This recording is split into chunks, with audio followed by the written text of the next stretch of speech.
নতুন জুতো এসছে ছিঁড়া চপ্পল পরে, আর বাড়ি ফিরছে নতুন জুতো পরে। যদি ধরা পড়ে যায়, বুঝতে পারিনি গো, এটা তোমার। হ্যাঁ বে, তুই ছিঁড়া পড়ে এসছিস আর নতুন গুলো পায়ে ঢুকলো আর বুঝতে পারলি না যে মালগুলো নতুন। মিথ্যা। কোরআন মাজিদ আল্লাহর মুকাদ্দাস কিতাব, যে কিতাবের মধ্যে এমন একটা শব্দ আছে, ওই প্রথম একবারে দুটো আয়াতের ওপরে মানুষ যদি বিশ্বাস আনে আর আমল করতে লাগে, তাদের জীবনে কোনো রকমের কোনো বিপদ আপদ আসবে না। সাউন্ড গোলমাল হচ্ছে কেন?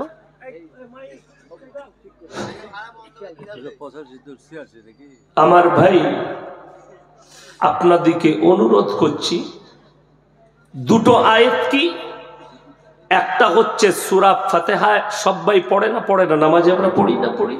পড়ে। গোটা পৃথিবীর মুসলমান নামাজে দাঁড়িয়ে আল্লাহর কাছে একটা মারাত্মক ওয়াদা করে, প্রতি নামাজে, ইয়্যাকা না'বুদু ওয়া ইয়্যাকা নাস্তাঈন। আল্লাহ, তুমি ছাড়া কারোর উপাসনা করি না, তুমি ছাড়া কারোর কাছে ভালো মন্দ চাই না।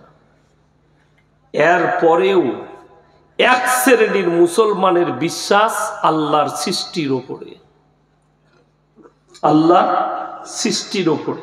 তাকিয়ে দেখুন, কেউ গাছের তলায় সিজদা করে, কেউ আপনার কবরে, কেউ ঢিপির ওপরে, কেউ আগুনের সামনে, কেউ পানির সামনে, কেউ সূর্যের সামনে। যার বিশ্বাস যেখানে এসছে সেখানে সিজদা করছে। এই একটা কথা ওয়াদা করছে, তারপরে যে লোকটা ওয়াদা খিলাফ করলো, এই আল্লাহর দুশমন না? দুশমন নয়? আল্লাহর দুশমন। দ্বিতীয় নম্বর সূরা বাকারা, যালিকাল কিতাবু লা রাইবা ফি। আমার এই কোরআনে বিন্দু মাত্র সন্দেহের কোনো অবকাশ নেই, সন্দেহের অবকাশ নেই। পৃথিবীতে যারাই বই লিখেছে, পণ্ডিত, সাহিত্যিক, জ্ঞানী, গুণী, মুফতি, মুহাদ্দিস, মুকাররির, মুফাসসির, পৃথিবীর যত জ্ঞানী বই লিখেছে, একটা না একটা মিস্টেক থাকতেই পারে। পারে না? পারে না? কথা বলেন। কেউ যদি বলে আমার বইয়ের মধ্যে ভুল নাই, জানবেন সেই লোকটা হচ্ছে গুমরা। কি বললাম? গুমরা, বাদ্দিন। তার কাছে কোরআন হাদিসের ইলম নাই। একমাত্র কোরআন হচ্ছে যার মধ্যে আল্লাহ বলে দিয়েছেন বিন্দু মাত্র সন্দেহ নেই, সন্দেহের কোনো অবকাশ নেই। এটা হচ্ছে কোরআন। এরপর আপনি বিশ্বাস করলেন যে এই আল্লাহর কালামের ওপরে আমার কোনো সন্দেহ নেই, তার মানে আপনি একজন মুমিন। ঠিক কিনা? কথা বলেন। মুমিন হলেন, নিজেকে দাবি করলেন। এরপর মুসলমানের বেঈমানিটা বলে দিই, তারা কিভাবে আল্লাহর সঙ্গে যুদ্ধ ঘোষণা করছে।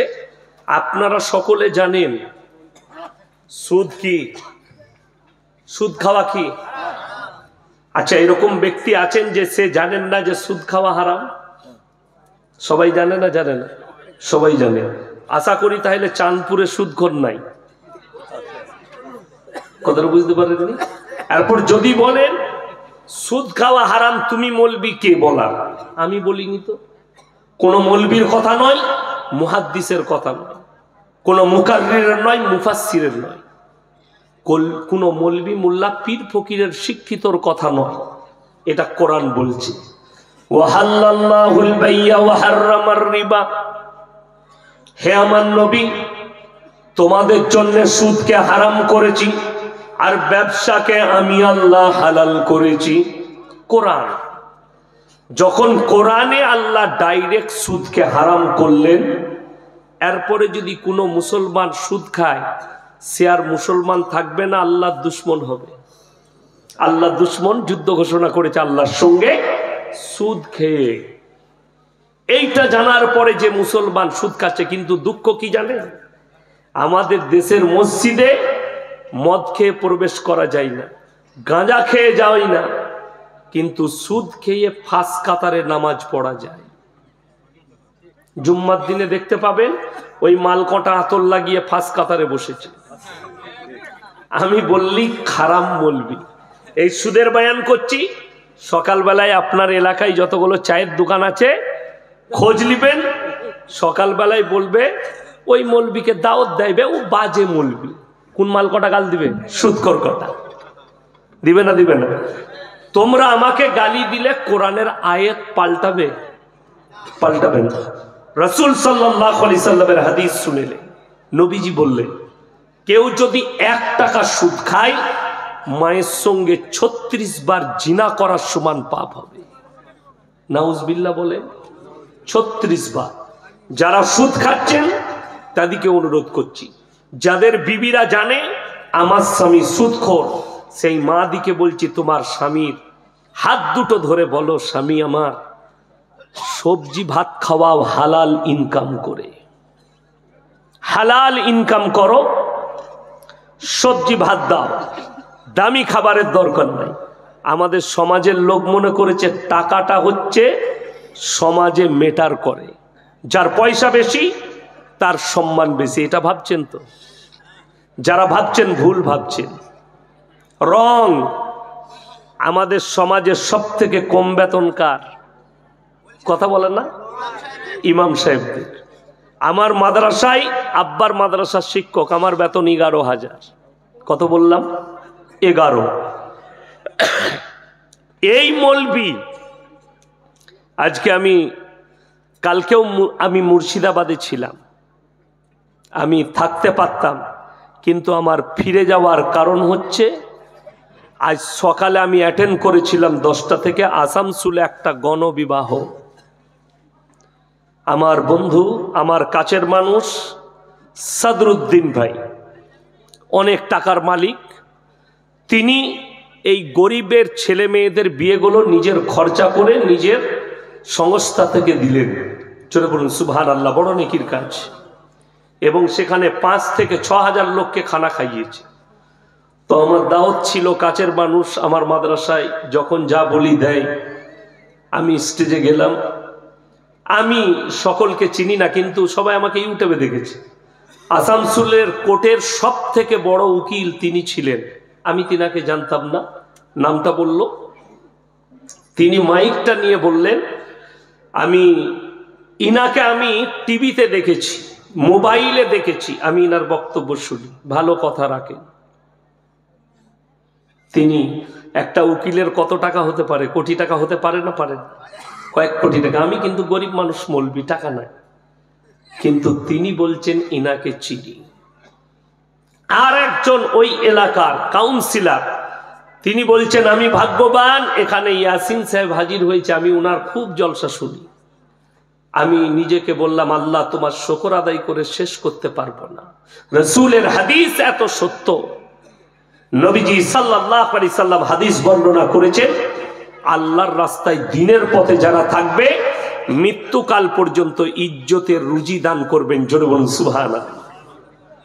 আমি স্টেজ থেকে, গাড়ি থেকে নামা থেকে আমাকে 4টা বডিগার্ড সাদরুদ্দিন ভাইয়ের ঘেরে স্টেজে নিয়ে গেল, যেন কেউ ধারে কাছে না ঘাসে। আমাকে টেবিলে, প্যান্ডেলে অনেক মেয়ে খাচ্ছিল, আমি খাই না, আমাকে আলাদা ফাঁকা ময়দানে একটা টেবিল দিয়ে তারা দাঁড়িয়ে রইল, বডিগার্ড, যেন কেউ এসে ভিড়তে না পারে ফটো তোলার জন্য। আমি খানা খেলাম, বেরিয়ে আমাকে গাড়ি পর্যন্ত তুলে দিল। আল্লাহর শুকর আদায় করলাম, আল্লাহ এটা তোমার কৃপা। একটা ইমামের 6,000 5,000 বেতন। শুনেছেন ইমাম সাহেবের বউ কোমরে কাপড় গুঁজে রাস্তায় বেরিয়ে গ্রুপ লোন করতে যাচ্ছে? কথা বলে না? নাই, একটা খুঁজে পাবেন না। কিন্তু আপনাকে দেখিয়ে দেবো, 20,000 রোজগার করে, 30,000 টাকা রোজগার করে, তার পয়সায় বরকত নেই, বউকে রাস্তায় বার করে দিয়েছে, যা গ্রুপ লোন লিয়াই। ঠিক বললাম না ভুল বললাম? তাইলে এরপর বুঝুন, টাকাটা মেটার করে না রুজির জন্য। রুজির মালিক সকলে বলুন কে? রুজির মালিক একমাত্র আল্লাহ। এইটা বিশ্বাস করলে ইমানদার। রুজির মালিক আল্লাহ। মানুষের বিশ্বাস বলে দিই কেমন? রুজির মালিক যদি আল্লাহ হয়, মুসলমানের উচিত হবে না সুদ খাওয়া। মুসলমানের উচিত হবে না হারাম জিনিস ভক্ষণ করা। মুসলমানের উচিত হবে না যে আপনি লটারির টিকিট কাটবেন। আপনাকে অনুরোধ করে বলছি, আপনারা বলুন, মুসলমান লটারি কাটে না কাটে না? লটারি বিক্রি করে না করে না? আপনাকে আমি বেলডাঙ্গা হাটে দেখিয়ে দেবো, নোয়াদায় দেখিয়ে দেবো, হরিহরপাড়ায় দেখিয়ে দেবো, আমতলায় দেখিয়ে দেবো, মুসলমান লটারি কাটছে, মুসলমান লটারি বিক্রি করছে। সে জানে হারাম, তারপরেও কাটছে। যেমন আপনাকে বলি, অনেক চুনার মনে মনে হবে লটারি কেন হারাম। মারাত্মক দিক শুনেলেন লটারি হারাম হওয়ার। ভাগ্যের মালিককে কথা বলে না? ভাগ্যের মালিক যদি আল্লাহ হয়, আপনি যদি কোনো মুসলমান কোনো জ্যোতিষীকে যদি হাত দেখায়, সঙ্গে সঙ্গে সে বেঈমান হয়ে যাবে, ঈমান চলে যাবে। কেন? যাকে হাত দেখাচ্ছেন ভাগ্যের জন্যে, সে নিজেই জানে না সে কবে মরবে। ছিড়া চটে বসে বহরমপুর রেল স্টেশনে খাগড়া ঘাটে মাদুলি বিক্রি করছে, আংটির পাথর বিক্রি করছে। তার কাছে পাথর কিনছে কে? যে 1 লাখ টাকা ইনকাম করে সে। ভাই আমার হাতটা দেখো, ওরে বাবরে ভাগ্য খারাপ, ওরে বাবরে তোমার প্রমোশন আটকে আছে। বললে কি করে ঠিক হবে? এই আংটির পাথরটা নিয়ে যাও, ভাগ্য ফিরে যাবে। যে লিচ্ছে 1 লাখ টাকা বেতন পায়, যে দিচ্ছে হাওড়া স্টেশনে যে বিক্রি করছে পাথরটা, ছিঁড়া চটের ওপরে বসে আছে। ছিঁড়া চট, যদি একটা আংটির পাথর বিক্রি হয় 50 টাকা, না হলে 60 টাকা লাভ হবে তার বেচে। সে কি খাবে? যে কিনছে সে তার অফিসে গিয়ে কর্মচারীকে বলবে চা নিয়ে আই, আনছি স্যার, লাঞ্চ হয়েছে খাবারটা নিয়ে এসো, কর্মচারী নিয়ে আসবে। আর যে দিচ্ছে তার ভাগ্যর জন্য আংটিটা, সে ছিঁড়া চটে বসে আছে। একটা পাথর বিক্রি হলে সে কি খেতে পাবে? 3টে পরোটা, আনলিমিটেড তরকারি, একটা ডিম সিদ্ধ, একটা পেঁয়াজ, একটা কাঁচা লঙ্কা, 30 টাকা, এইটা খেতে পাবে। আর আপনি অফিসে বসে ভালো মাল পাবেন।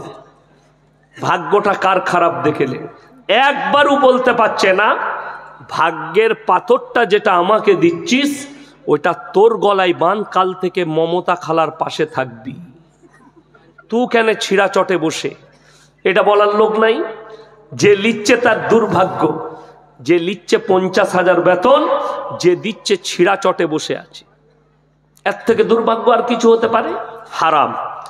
লটারির কাগজটার ওপরে আপনি বিশ্বাস করেছেন এইটার দ্বারা আমার ভাগ্য ফিরবে, আমি টাকা পাবো, তোমার ঈমান ধ্বংস হয়ে যাবে লটারির ওপরে বিশ্বাস করলে।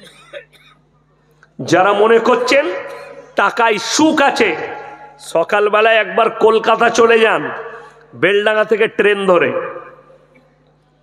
প্রেসিডেন্টি জেলে যান, গিয়ে একবার পার্থবাবুকে জিজ্ঞেস করে আসুন, স্যার টাকায় কত সুখ, উনি বলে দিবেন। গার্লফ্রেন্ডের ঘর থেকে 250 কোটি টাকা বেরিয়েছে। এখন খাবার হচ্ছে পুরা রুটি আর আলু ভাজি আর ডাল, জেলের কুঠরিতে। আর আল্লাহর কৃপায় আপনি কি মনে করছেন কোটি টাকা আছে সে ভালো মন্দ খায়? আপনাকে কলকাতায় দেখিয়ে দেব, কোটি টাকার মালিক দামি ফ্ল্যাটে বাস করে, রাত 2টোয় বাড়ি ঢুকে মদ খেয়ে, বার থেকে, মদের দোকান থেকে, বার থেকে, হোটেল থেকে মদ খেয়ে ঢুকেছে। বিবি শুয়ে আছে কুকুরের সাথে, আর ও এসে শুয়েছে আন্ডারপ্যান্ট পরে সোফার ওপরে। এইটাকে যারা সুখ মনে করে তাদের থেকে দুর্ভাগ্যবান আর কেউ নেই। আর আপনার বাড়ি চাঁদপুরে, আপনি সারাদিন মাঠে খেটেছেন, সন্ধ্যাবেলায় হালাল রুজি ডাল আর আলু দিয়ে বিবির দস্তরখানে এসার নামাজ পড়ে খানা খেয়েছেন, ফজর পর্যন্ত বিবির গলায় হাত রেখে ঘুমিয়েছেন। আল্লাহর কসম করে বলছি, তোমার থেকে দামি সুখী পৃথিবীতে কেউ হতে পারে না। চ্যালেঞ্জ। হালাল রুজি। মুসলমান হারাম হালাল কি বুঝে? বুঝিয়ে দিই। পশ্চিম বাংলার সব থেকে দামি বালির ঘাট আমার বাড়ির কাছে। যার বালির সব থেকে বেশি মূল্য কলকাতার মার্কেটে, ওই ঘাটটা আমার বাড়ির কাছে, সিল্লার ঘাট। প্রত্যেক দিন 5 থেকে 7 হাজার লরি লোড হয় ঘাটে। সব বালিগুলো কলকাতায় যায়। মুসলিমদের ছেলেরা লরি চালায়, বালি লোড করেছে, হাই রোডে উঠলো, দিল্লি রোডে, হোটেলে গিয়ে দাঁড়িয়ে গেল। দিনই শিক্ষার প্রয়োজন বুঝাচ্ছি আমি, যে বায়ানটা করছি, শেষকালে গিয়ে কোথায় ঠেকাবো দেখুন। কেন মুসলমানদের দিনই শিক্ষা অর্জন ফরজ এখানে বুঝতে পারবে। সে মুসলিম হোটেলে গিয়ে দাঁড়িয়েছে, ঢুকেই বললে, ভাই 1 বোতল মদ দে। মদ খাওয়া হয়ে গেল। এরপরে বলছে, মুরগির মাংস আর রুটি নিয়ে আয়।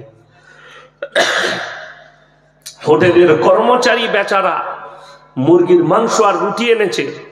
তখন ই জিজ্ঞেস করছে, মুরগিটা জবাই না কাটা? মার হারাম করকে জুতো করে। যে মদ খেলো তার আর এটা জিজ্ঞেস করে লাভ আছে, কাটা না গোটা?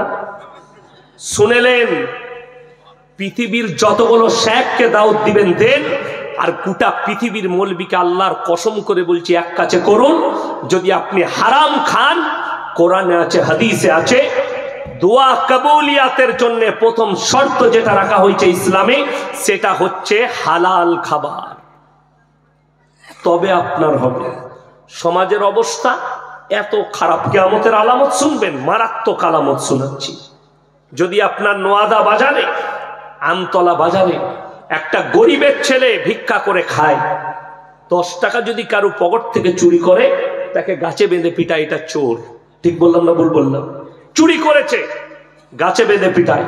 আর আমাদের সমাজে যারা কওমের লাখ লাখ টাকা, হাজার হাজার টাকা চুরি করে খাচ্ছে, তাকে আপনি স্টেজে ডেকে মালা পরাচ্ছেন, এটা হচ্ছে সমাজসেবী। এইটা হচ্ছে কিয়ামতের আলামত। চোরকে মালা পরিয়ে সম্মান করা হবে, আর একটা ইয়তীম, একটা মজলুমকে চোর বলে মারা হবে। যে ছেলেটা পেটের দায়ে 10 টাকা চুরি করেছে, তার মজবুরি না দেখে তুমি তাকে হাত চাপ্পড় চালালে, আর যে লোকটা জেনে শুনে তোমার টাকা মেরে নিচ্ছে, চুরি করছে, গরিবের টাকা মেরে খাচ্ছে, হক মেরে খাচ্ছে, তাকে তুমি স্টেজে ডেকে মালা পরাচ্ছ, এর থেকে বড় কিয়ামতের আলামত আর কিছু না। আমার ভাই, মুসলিমরা বুঝেনি। আপনি যদি সকালবেলায় উঠে বহরমপুরে যান, কোনো হোটেলে যদি খেতে যান, আপনাকে জিজ্ঞেস করতে হবে না, হবে না, দাদা মুরগিটা জবাই না কাটা? কথা বলেন, জবাই না কাটা? আমি একবার কলকাতা থেকে দিনের বেলায় প্রোগ্রাম সেরে, আমার মুর্শিদাবাদ বেলডাঙ্গায় প্রোগ্রাম ছিল, আমি আসছি হাই রোডে 34 নম্বরে আসছি। জায়গাটা হবে আপনার বেথুয়া ডহরির আগে। আমাকে একজনরা বললে, দেখা করব এই জায়গায়, আপনি দাঁড়ান, ভালো চা হয়, চা খেয়ে যাবেন। আমি দাঁড়ালাম, তারা দাওয়াত দিল, লেখালো। তো চায়ের দোকানে ঢুকলাম, তো বললে, হুজুর পকোড়া পকোড়া এটা ওটা খান। আমি বললাম, আগে জিজ্ঞেস করো জবাই কিনা। তারা বললে, না আমাদের জবাই নাই, সব ঝটকা। আমি বললাম, খাওয়া যাবে, শুধু চা খাবো। আমি শুধু চা খেলাম। কেন? আমাকে জিজ্ঞেস করা আমার জন্য জরুরি। কেন? শর্ত হচ্ছে আমার জন্য হালাল খাবার, হারাম নয়।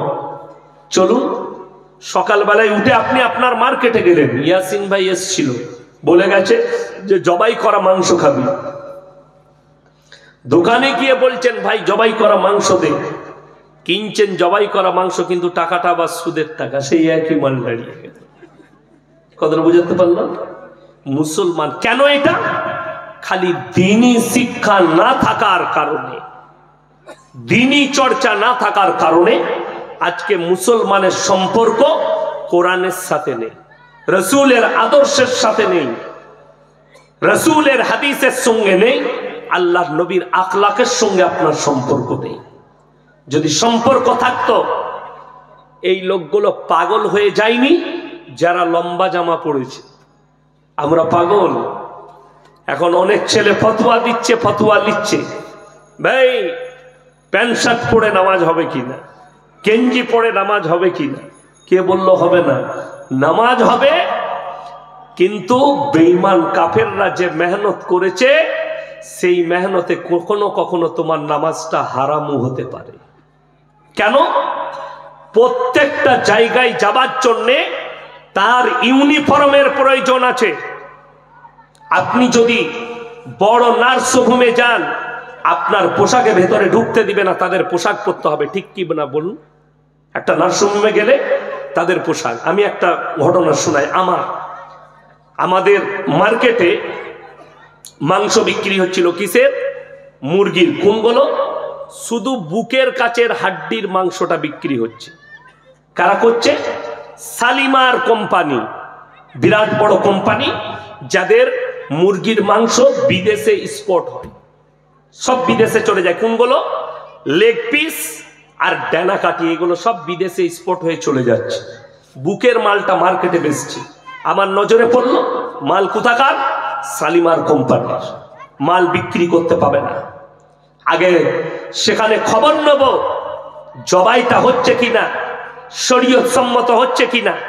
তারপর আমি তাদের সঙ্গে যোগাযোগ করলাম, বললে না, দুজন মৌলবি দাঁড়িয়ে আছে, তারা জবাই দেখছে। আমি দেখলাম, একবার ঢুকে তো দেখি মৌলবি কটা কাঠ মৌলবি না অন্য কেউ।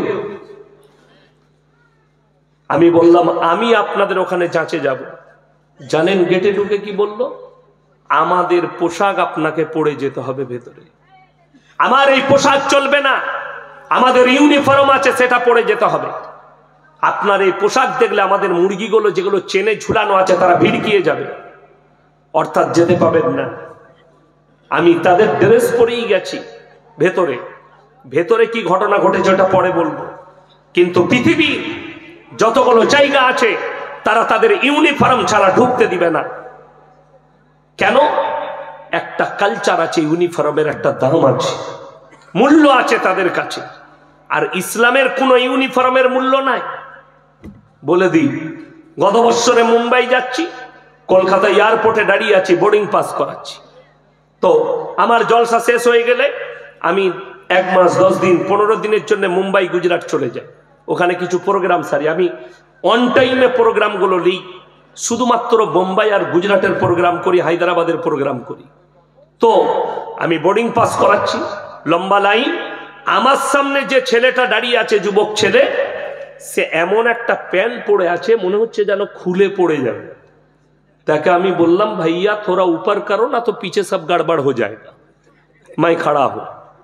तो से बोले हजरत ये डिजाइन है। मैंने साला ऐसा भी डिजाइन का पैंट निकाल चुका है। আমি চিন্তা করলাম, এরপর বলুন তার প্যান্টটা মনে হচ্ছে পড়ে যাবে, সে একটা গেঞ্জি পরে আছে ওপরে। এই ছেলেটা যদি নামাজে দাঁড়ায়, এই যখন সিজদায় যাবে, পেছনে যারা থাকবে তারা আলী বাবার গুফা দেখতে পাবে না? পাবে না। নামাজ আর ঠিক থাকবে? হারাম। আর ইমানদারির সঙ্গে বলুন, এই যে পাঞ্জাবি কটা পড়ে আছে মানুষগুলো, এই পাঞ্জাবির দ্বারা পাছা বেরুবে, শরীরের অংশ বেরুবে? বেরুবে না। নাম্বার 2, বুখারী শরীফের হাদিস, টাকনুর ওপরে পুরুষ মানুষকে কাপড় পরতে হবে। বেঈমান কাফেররা তাদের মেহনতে কামিয়াব, আমরা আমাদের মেহনতে ফেলুয়া। তার কারণ কি? তারা মেহনত করলে, এদের রসুল হাদিস বর্ণনা করেছে টাকনুর ওপরে কাপড় পরতে। যতগুলো প্যান্ট তৈরি করবি সব টাকনুর নিচে কর। এখন তো অনেক ছেলে মসজিদে ঢুকলে প্যান্টটা গুটি দিয়ে ঢুকে নামাজ পড়ছে। ঠিক বললাম না ভুল বললাম? তাকে জিজ্ঞেস করুন, যদি কোনো পৃথিবীর মৌলবি ফতোয়া দিতে পারে যে খালি নামাজের সময় টাকনুর ওপরে কাপড় থাকলেই হবে, বাকি টাইম নিচে থাকলে হবে, আমি চ্যালেঞ্জ দিলাম, জীবনে আর সমাজের বুকে বক্তব্য দেবো না কোনো মৌলবি যদি অ্যাকসেপ্ট করে আমার এই চ্যালেঞ্জটা। এখানে নামাজের কথা বুখারী শরীফের হাদিসে বলা হয়নি, হাদিসে ব্যাখ্যা করা হয়েছে অল টাইম একটা পুরুষের জন্য টাকনুর ওপরে কাপড়, অল টাইম রাস্তাঘাটে। দ্বিতীয় নম্বর মারাত্মক যে ক্ষতিটা, আপনি রাস্তায় বেলডাঙ্গা বাজারে হোক, নোয়াদা বাজারে হোক, টাকনুর নিচে প্যান্ট পরে আপনি রাস্তায় হাঁটছেন, শুয়োরের গু পড়ে আছে, না হলে শুয়োরের মুখ, কুকুরের মুখ না হলে কুকুরের গু, প্যান্ট ঝিটি নিয়ে চলে গেল, ওইটাই নিয়ে গিয়ে শুকিয়ে গেল, ওইটাই পড়ে আপনি নামাজ পড়ছেন। ভেবে দেখুন। যদি বলেন কি করব, আপনি প্যান্ট কিনেন, কেনার পরে মাপ করে 4 আঙ্গুল ওপরে প্যান্টটা গিয়ে আপনি দর্জির কাছে কেটে ছোট করে দেন। বেঈমান কাফের ফেলোয়ার হবে। খালি কতটা তারা কামিয়াব বলে দিই। রাসূল আকরাম সাল্লাল্লাহু আলাইহি ওয়াসাল্লাম হাদিস বর্ণনা করলেন, মহিলারা টাকনুর নিচে কাপড় পরবে, বেঈমান কাফেররা সালোয়ার বার করেছে, সব মেয়েরা এইখানে পড়ছে। ঠিক বললাম না ভুল বললাম? দেখুন, বাপের মোটরসাইকেলে, স্বামীর মোটরসাইকেলে, ভাইয়ের মোটরসাইকেলে বসে আছে, টাকনুর ওপরে এই জায়গায় কাপড় পরছে। অনেক মেয়ে আবার পায়ে কালো সুতো বেঁধেছে। এটা কেন বাঁধলি? বলছে লজল লাগবে না, গলায় একটা মোটা দড়ি বাঁধ, তুই আর জীবনে মরবি না। বড় দুঃখ। এর থেকে বড় শিরক আর কিছু হতে পারে? হায়াতের মালিক সকলে বলুন কে? মওতের মালিক কে? ভালো মন্দের মালিক আল্লাহ। তাহলে তুমি বিশ্বাস করেছো একটা শুধুমাত্র সুতোর উপরে, যে সুতোটা মানুষ তৈরি করেছে, যে মানুষকে আল্লাহ সৃষ্টি করেছে, যে মানুষের ব্রেন আর বিবেকটা আল্লাহ সৃষ্টি করেছে, তাকে বাদ দিয়ে একটা মানুষের তৈরি সুতোর উপরে বিশ্বাস যে এটা বাঁধলে আমার লজল লাগবে না। বড় কষ্ট লাগে আমার মা, আমার বোন। টাকনুর নিচে কাপড় পর, বেঈমান কাফেররা কামিয়াবি লাভ করেছে। আজকে তাকিয়ে দেখুন, যারা ফুটানি করছে, এই ভারতবর্ষে যতগুলো ইসলামের আর কোরআনের দুশ্মন, সব মুসলমান ঘরে জন্ম নিয়েছে। কালকেই দেখলাম একজন ক্লিপ পাঠিয়েছে।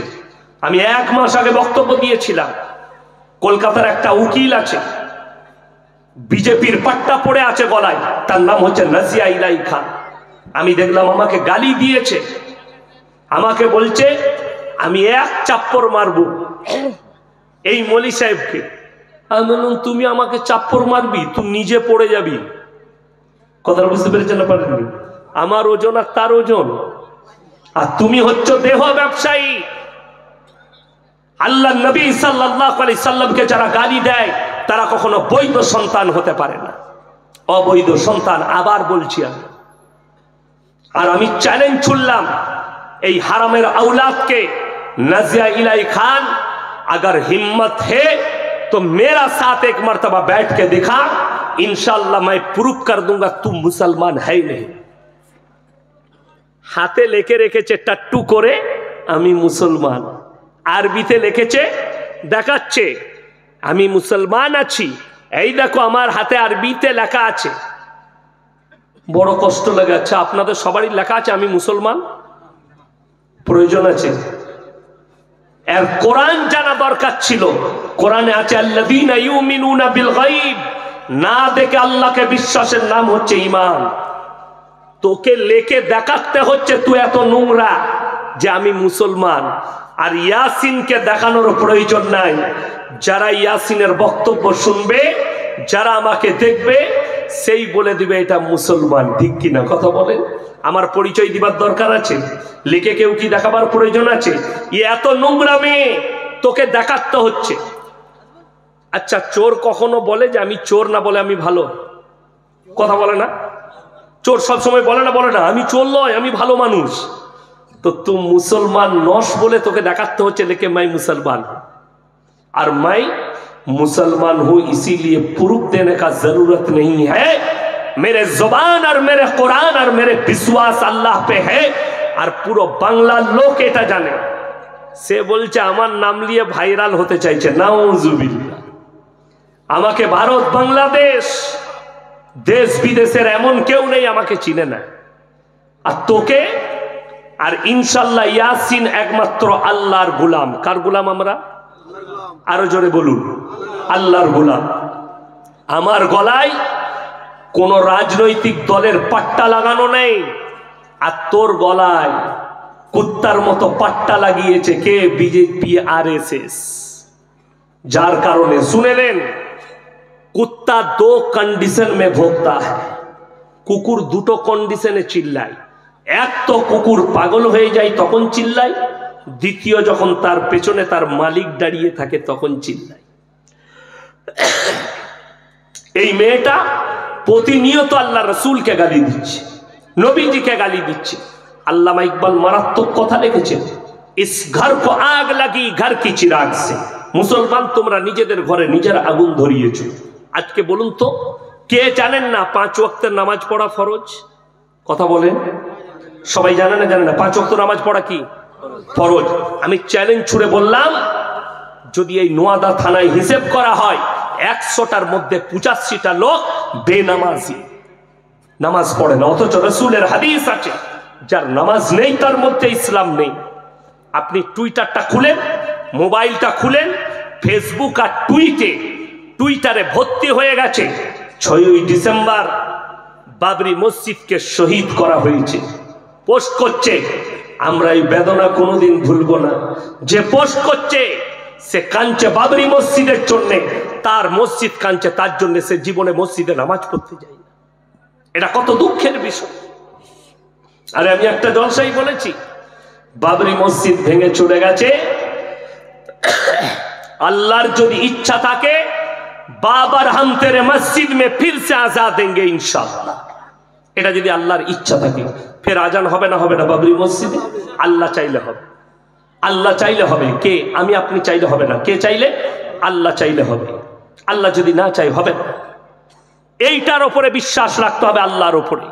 আজকে মুসলমান, দুঃখের বিষয়, আপনি 5 ওয়াক্তের নামাজ পড়েন না, মুসলমান বলে দাবি করেন। আপনার মসজিদ কাঁদে, আপনি মানুষকে মুসলমান বলে দাবি করেন। আপনার পরিবারে নামাজ নেই, আপনার ফ্যামিলিতে নামাজ নেই, আপনার সন্তানরা বড় হয়ে গেছে, সন্তানরা বালিগ হয়ে গেছে, বিয়ের বয়স হয়ে গেল, তাকে একবারও নামাজের জন্য দাওয়াত দিতে পারোনি। আমাদের সমাজের লোক 3টে কোয়ালিটির নামাজি আছে। কটা বললাম বাবা? 3টে। একটা হচ্ছে 5 ওয়াক্তের নামাজি, একটা হচ্ছে জুম্মার নামাজি, আর একটা হচ্ছে ঈদ আর বকরা ঈদের নামাজি। ঈদের দিনে লাপাই কারা বেশি? ওই মাল কটাই লাপায়। যারা জীবনে নামাজ পড়ে না তারা পেছনের কাতারে দাঁড়াবে, লাফালাফি বেশি করবে। আমি যেখানে নামাজ পড়াই 15টা গ্রাম পড়ে, একজন নামাজে দাঁড়ানোর আগে এসে আমার কানে কানে বলছে, হুজুর একটা কথা ছিল। কি হয়েছে? বলছে একটু নিয়তটা বলবেন। আমি বললাম, সানাটা জানো? জানি না। আত্মায়াত জানি না, দরুদ শরীফ জানি না, দোয়া মাসুরা জানি না। তুই এমনি খালি মাথা ঠক, তোর এমনিও হবে না। কি বলবেন তাকে? এ কিচ্ছু জানে না, খালি বলছে নিয়তটা বলে দাও, নিয়ত নিয়ে মারামারি করবে। না উজবি। এইটা হচ্ছে মুসলমানের হাল। আপনি চান কোন গ্রামে মাইয়াত হলে দুঃখ লাগবে, যারা 5 ওয়াক্তের নামাজি, জোহরের পরে জানাজার নামাজ হবে, তারা মসজিদের ভেতরে নামাজ পড়ছে, অথচ কিছু লোক আছে তারা উজু করে দাঁড়িয়ে আছে, শুধুমাত্র জানাজা পড়বে। ঠিক বললাম না ভুল বললাম? অথচ কত দুঃখ লাগে। কেউ যদি জানাজার নামাজ ছেড়ে দেয় গুনাহ হবে? কোন মৌলবি যদি বলে গুনাহ হবে, তার ইলমিয়াত নাই। কিন্তু কেউ যদি দাঁড়িয়ে থেকে উজু করে জেনে শুনে যদি ফরজ নামাজ ছাড়ে, গুনাহে কবিরা, বড় গুনাহ হবে। অথচ মসজিদের বাইরে দাঁড়িয়ে আপনি গুনাহ করছেন। চায়ের দোকানে বসে 3 ঘন্টা আড্ডা মারে। এরকম বাবাজিরা যদি বলে নামাজ পড়িস না কেন, কি বলে জানেন? সময় হয় না, সময় হয় না। অথচ হারামখোর 3 ঘন্টা চায়ের দোকানে আড্ডা মারে। ঠিক বললাম না ভুল বললাম? দুঃখটা শুনেলেন? কিছু আমাদের সমাজে লোক আছে, আরে আমি নামাজ না পড়তে পারি, রোজা না রাখতে পারি, এই চাঁদপুরে আমার মতো ভালো লোক নেই। এই মাল আছে না নাই? গাদা আছে। তারা বলে আমরা নামাজ পড়তে না পারি, রোজা রাখতে না পারি, গ্রামের ভালো লোক আমি। তোমার মধ্যে আর একটা বেধর্মীর মধ্যে কোনো পার্থক্য নাই। যদি বলেন কেন? ঈশ্বরচন্দ্র বিদ্যাসাগর ভালো লোক না খারাপ লোক? ভালো লোক। কবিগুরু রবীন্দ্রনাথ ঠাকুর ভালো লোক, স্বামী বিবেকানন্দ ভালো লোক, বঙ্কিমচন্দ্র ভালো লোক, শরৎচন্দ্র ভালো লোক। কিন্তু কালমা না পড়ার কারণে তারা যে ভালো কাজ করেছে তার বদলা আল্লাহ দিবেন না? অবশ্যই দিবেন। তার বদলা দুনিয়াতেই দেওয়া হয়েছে। যদি বলেন বদলা কি? কিয়ামতের সকাল পর্যন্ত মানুষ তাদেরকে সম্মান করবে, তাদের মৃত দিবস পালন করে, জন্মদিবস পালন করে, স্কুলের হেডমাস্টারের মাথার উপরে তাদের ছবি টাঙানো থাকে। এইটাই হচ্ছে ভালো কাজের বদলা। এরপরে কোরআন শোনাবো। যারা মনে করছেন নামাজ পড়ি না তো কি হয়েছে, রোজা রাখি না তো কি হয়েছে, কিয়ামতের দিন আল্লাহ দুটো রাস্তা হবে, একটা জান্নাতের, একটা জাহান্নামের। জাহান্নামীরা যখন জাহান্নামে যাবে, জান্নাতীরা প্রশ্ন ছুড়ে দিবে, ফি জান্নাতি ইয়াতাসাআলুনা আনিল মুজরিমিনা মা সালাকাকুম ফি সাকার। তোমরা কেন জাহান্নামে যাচ্ছ? তোমরা বলতে আমরা পাড়ার ভালো লোক, ভদ্রলোক। তারা এক নম্বর উত্তর দেবে, ক্বালু লাম নাকু মিনাল মুসাল্লিন। আমরা মুসল্লিদের মধ্যে ছিলাম না, নামাজিদের মধ্যে। এটা এক নম্বর। ওয়ালাম নাকু নুতিমুল মিসকিন, এবং মিসকিনকে, গরিবকে খানা খাওয়াইতাম না। আজকে মানুষের কাছে মাদ্রাসা মসজিদের জন্য টাকা চাইলে এরা মনে করে আমাদের উপরে জুলুম করা হচ্ছে। কিয়ামতের পূর্বে এই চাঁদপুর মাদ্রাসা এরকম থাকবে না, এইরকম এসি বালা মাদ্রাসা হবে, এসি বালা মসজিদ হবে, বড় বড় মাদ্রাসার বিল্ডিং বালাখানা হবে। মানুষ তখন জাকাত দিতে চাইবে ভয়ে, কিন্তু জাকাত এমন জায়গায় পৌঁছাবে জাকাতই আদায় হবে, জাকাত নিবার লোক থাকবে না। কিন্তু আজকে প্রয়োজন, আজকে আপনি দিবেন না, আপনি দিতে চাইবেন না। আপনি ভাবছেন আমার সঙ্গে জুলুম করা হচ্ছে, এরা টাকা চাইছে। অনেক মাদ্রাসার জলসায় বক্তারা যদি টাকা চায়, যদি বক্তব্য একটু কম হয়ে যায়, অনেক মানুষ বিরক্ত বোধ করে, করে না? আপনার জানা নেই। আজকে আপনার কাছে দিন পৌঁছেছে, কোরআনের দাওয়াত পৌঁছেছে।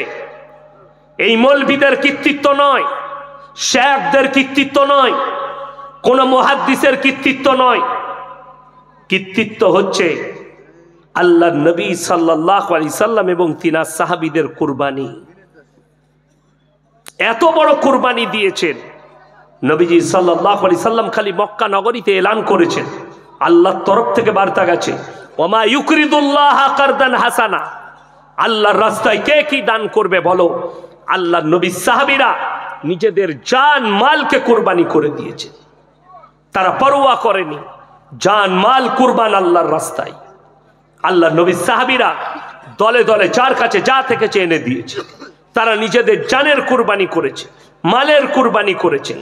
তারপরে আপনার কাছে দিন পৌঁছেছে। আল্লাহ নবী সাল্লাল্লাহু আলাইহি সাল্লামকে তয়েফের মাটিতে রক্তাক্ত করা হয়েছিল, মাথা থেকে পা পর্যন্ত রক্তাক্ত। নবীজি সাল্লাল্লাহু আলাইহি সাল্লাম তারপরেও দোয়া করেছেন, আল্লাহ আমি আবার কালকে যাব দাওয়াত দিতে, তারা যেন ইসলাম গ্রহণ করে।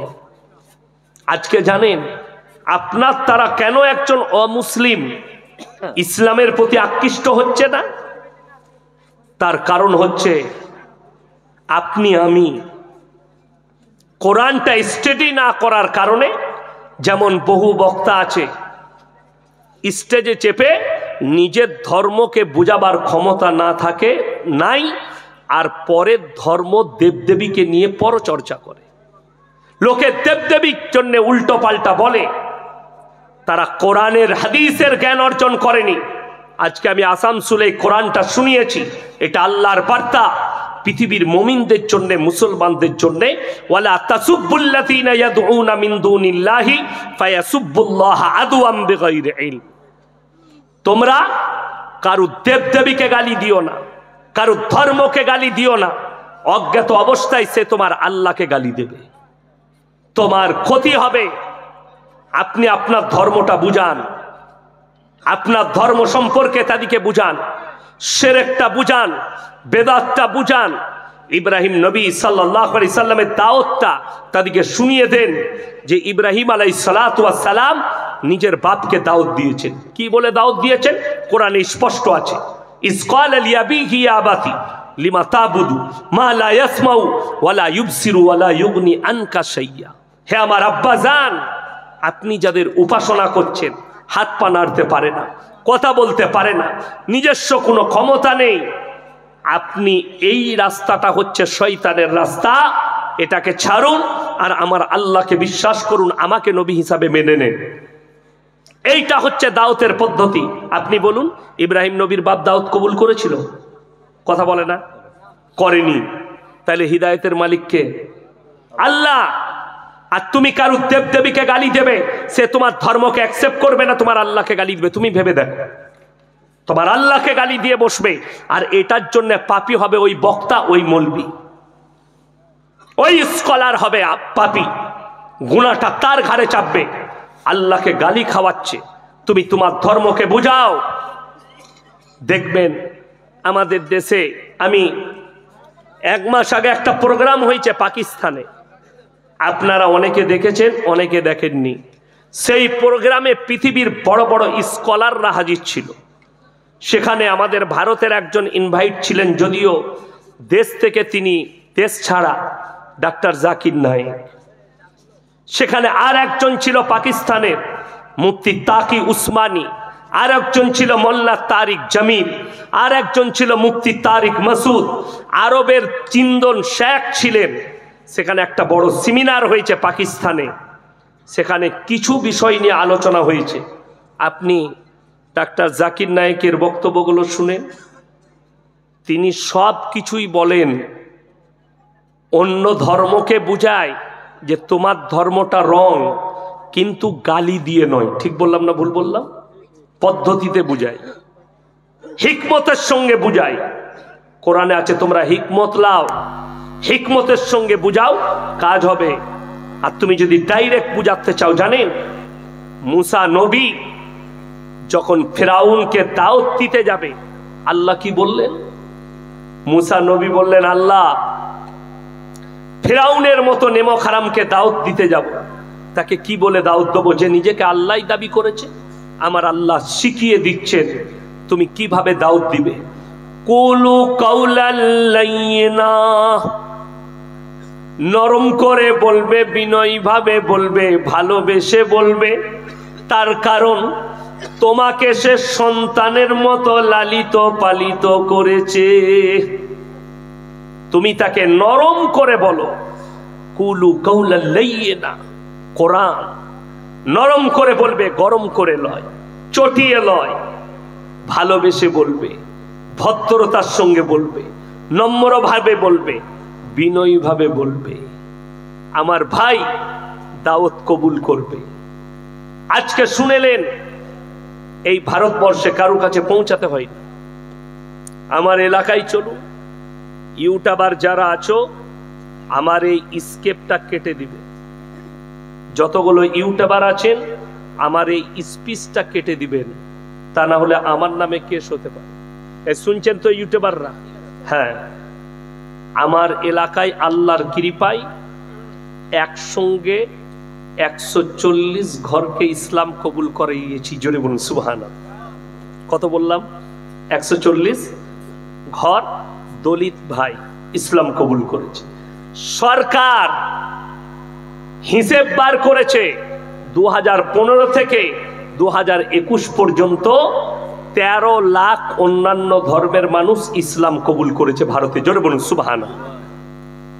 কেন এত গালি দিচ্ছে নবীকে? তারপরেও রসুলকে এত গালি দিচ্ছে, ইসলামকে এত গালি দিচ্ছে, তারপরেও কেন এত লোক ইসলাম কবুল করছে? জানবেন, আপনি যখন ইসলামের দাওয়াতটা ঠিক মতো দিবেন, আল্লাহর কৃপায় সে আপনার ভাষায়, ব্যবহারে, আখলাকে, চরিত্রে ইসলামে আসবে।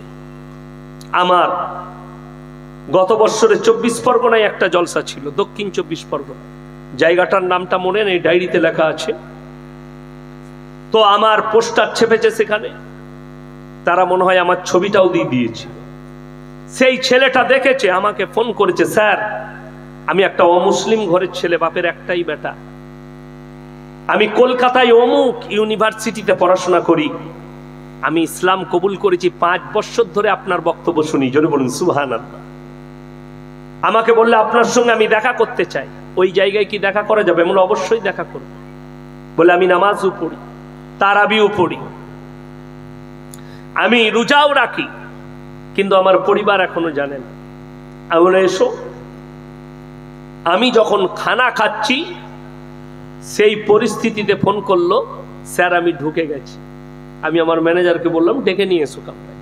আমি একা, আমার ড্রাইভার ম্যানেজার আছে, তাকে বস করালাম, খাও। দিয়ে খেতে বসলো। মাছ আছে, মাংস আছে, মুরগির মাংস আছে, গরুর মাংস আছে, বিভিন্ন আইটেম আছে। তো আমি বললাম তুমি তোমার পছন্দ মতো খাও।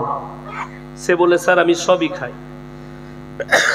আমি তখন বুঝতে পারলাম কোনটা খেতে চাইছি। আমি বললাম তুমি তুলে নাও নিজের হাতে। তুলে নিল, খেলো। খাবার মধ্যখানে একটু পানির প্রয়োজন, একটা গিলাসে ওকে পানি দিল, পানিটা অর্ধেক খেয়েছে, অর্ধেক রাখা আছে। আমার প্রয়োজন পড়লো, আমি ওই পানিটাই খেলাম। সে বলল হুজুর আপনি আমার এঁটোটা খেলেন। আমি তাকে বললাম এটাই হচ্ছে ইসলাম। একজন মুমিন আর একজন মুমিনের ভাই ভাই। কেউ যদি নেশা না করে, নেশাদ্রব্য জিনিস যদি কেউ শ্রবণ না করে, না খায়, তার এঁটোটা খাওয়া জায়েজ আছে। কথাটা বুঝতে পারলেন মাসলাটা? কেউ যদি নেশা করে তার এঁটো খাওয়া কি হারাম মুমিনের জন্য। এরপর বললে দোষ হবে। আমাদের দেশে কিছু লোক আছে সকালবেলায় বিড়ি না খেলে হাগাই হয় না। ঠিক বললাম না ভুল বললাম? বিড়ি খেতে হয় তবে হাগা হবে পায়খানায় ঢুকে। এরপর আমি বললেই খারাপ বলবি, আপনারা যাই বলুন। সেই ছেলেটা বললে যে আজকে আমি বুঝতে পারলাম আমার ইসলাম কবুল করা সার্থক হয়েছে। কেন? যে আপনাদের আলেমদের আখলাক যদি এত সুন্দর হয়, বিশ্ব নবী মুহাম্মদ সাল্লাল্লাহু আলাইহি সাল্লামের আখলাক আরো কত সুন্দর ছিল। জোরে বলুন সুবহানাল্লাহ। ওই জন্য আপনার ব্যবহারে, আপনার আখলাকে, আপনার চরিত্রে, আপনার দাওয়াতে সে ফিরে আসবে। আজকে বাংলাদেশে যেটা হচ্ছে, মারাত্মক অপরাধ হচ্ছে। যদি কোনো সংখ্যালঘু কোনো জায়গায় থাকে, তাতে আপনার গ্রামে থাক, কেউ যদি মজলুম হয়, তার উপরে যদি কেউ জুলুম করে, আমার আল্লাহ বরদাস্ত করবে না। এটা প্রত্যেকটা মুসলমানের জানা দরকার। কোরআনে আছে কেউ যদি একটা মানুষকে অন্যায়ভাবে হত্যা করে, সে গোটা মানব সমাজকে হত্যা করলো, মানব জাতিকে হত্যা করলো। কেউ যদি একটা মানুষকে কোনো জায়গা থেকে বাঁচিয়ে দিল, তো গোটা মানব জাতিকে সে বাঁচিয়ে দিল। এটা ইসলাম। এই ভারতে আমরা সংখ্যালঘু, ভারতের হিন্দু ভাই যারা আছেন, সনাতনী ভাই আছে, তাদের উচিত আপনাদের কাছ থেকে যেন কোনো সংখ্যালঘু ভাই অত্যাচারিত না।